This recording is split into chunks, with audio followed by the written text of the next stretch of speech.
Gošća ovog tjednog intervjua je Ivana Kovač. Ivana, dobro mi došla. Dobar dan, hvala što ste me zvali. Reci mi da ti je netko prije 4 godine rekao da ćeš postati pjevačica jednog od najpoznatijih grupa u Hrvatskoj, a i šire. Šta bi ti njemu rekla?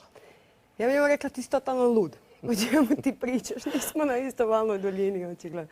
Ne, mislim, to je još prije 4 godine. Ja ne da nisam razmišljala o glazbi na taj način kako ja to sad radim, nego, mislim, magazin. Ne, to je bio magazin je, bez obzira neko volio magazin, ne volio magazin, magazin je pojam. I to niko ne može reći da to nije tako. Nekako se čini da te sustiglo ono od čega si cijeli život bježala. Cijeli život si bježala od toga da možda budeš pjevačica. Bilo je sasvim dovoljno jedan pjevač u obitelji. Da. I nikad nisi razmišljala o tome da će to biti tvoj posao u bilo kojem smislu. Ne. Ni amaterski, a ni profesionalni. Ne, stvarno nikad. A bježala sam zato što sam praktički živjela u tom svijetu. Znači, ja sam znala kako to sve funkcionira. Nisam bila direktno unutra, ja sam bila iza paravana, ali znala sam kako funkcionira taj svijet i meni se to jednostavno nije sviđalo. Ja imam neke svoje informatore koji su mi rekli da si u srednjoj školi bila okorjela darkerica koja je sanjala, slušajte ovo, dragi gledatelji, ovo je genijalno, da radi na traci u nekoj tvornici. Pa ovako, odakle dolazi ta traga. Doduše, to su želje dok sam ja bila dijete. Dakle, to je bio period Jugoslavije. Dobro. I tada se na televiziji jako često, ili ja bar imam dojam još od malena da je to bilo često, možda stvarno i nije, bile su prikazivane tvornice. I konstantno su na televiziji bile te njihove trake i to je mene fasciniralo. Ja bi sjela ispred televizije, ja bi to blago njima. Bila sam mislim nekih 6-7 godina. Kako je bilo odrastati uz mega popularnog oca i preljepu majku? Kako je bilo odrastati na uvid javnosti u svakom trenutku? Bilo je teških trenutaka, naravno, i kad ti napadaju oca, i kad ti napadaju mamu, i kad su priče, i kad su tračevi. Ali danas kažem neka. Neka sam ja danas čvrsta ko stijena i mene danas ništa ne može. A reci mi, jel su ti klinci iz škole imali onaj sistem da Ivana vodi nas doma pa samo da vidimo Mišu uživo ili gdje živiš ili to? Jel bilo tog? Nisu, ne. Ovisnost o heroinu, bratova smrt, rastava roditelja, komuna, tatin pokušaj samoubojstva. Pretpostavljam da ti je bila potrebna nevjerovatna snaga da ovako ostaneš draga, topla, simpatična i otvorena kakva si sada. I normalna. I normalna, što je najteže u današnje vrijeme. Kad pogledaš unazad, šta je to za šta si se ti primila? Ja vjerovatno ni sama nisam znala da imam toliko snage u sebi. Te stvari su se jednostavno događale. Kad ti se desi tako nešto, čovjek u stvari ne zna koliko je snažan dok mu se ne dese takve stvari. Tek onda vidi koliko je borac u životu. Koja su najveća iskušenja koja prolazi ovisnik u komuniji? Jesi li imala, recimo, ikad potrebu, da li si mislila da ćeš pobjeći, da li si mislila da nećeš izdržati, da li si bježala? Nisam bježala. Ali si htjela? Naravno, već sam ja spakirala i kofere, sve živo. Sve je to bilo planski, strategija, sve je već razvila, ali je trebalo izaći kroz vrata, što naravno nikad nisam napravila. Jesi se bojala da ćeš uspjeti? Jesam. Stvarno sam se bojala. Kad je prestao taj strah? Nakon 10 mjeseci. Koja je tvoja poruka svim ljudima i mladima i onima koji to nisu, koji nas sada gledaju, a vrte se u paklu droge? Može li se uopće iz tog pakla izaći bez podrške obitelji? Ja stvarno vjerujem, istinski vjerujem da svako želi pomoć.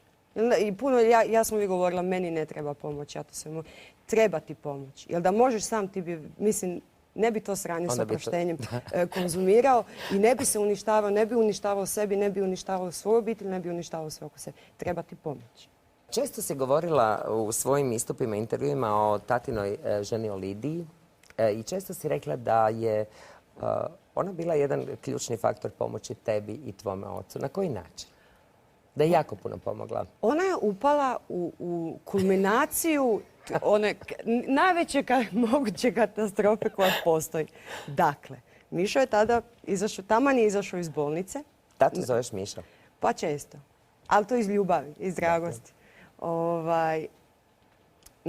Nakon što je pucao u sebe, ja sam bila čardak ni na nebu, ni na zemlji. I ona je imala 25 godina, dakle to je mlada cura ispred koje je život. Ona nije ni iz pelena izašla, kako bi se reklo. I ona je dala svu sebe da pomogne meni i da pomogne njemu. Koji smo bili, Bože me sačuvaj. Ja na jednu stranu, on na drugu stranu. I ona je stvarno, ona je bila prva koju sam ja rekla što se meni dešava. Ivana, odrasla si u najstrožem centru grada. Sa svojim dečkom Elvirom, je li tako? Elvir se zove. Živiš u Dubravi, u svom stanu. Čini se da si daleko otišla od centra. Je li to neki bijeg od uspomena koje su... Ne, to je nedostatak novaca. Suprotno mnogim ženskim zvijezdama koje vrijeme troše haračeći po prestižnim dućanima,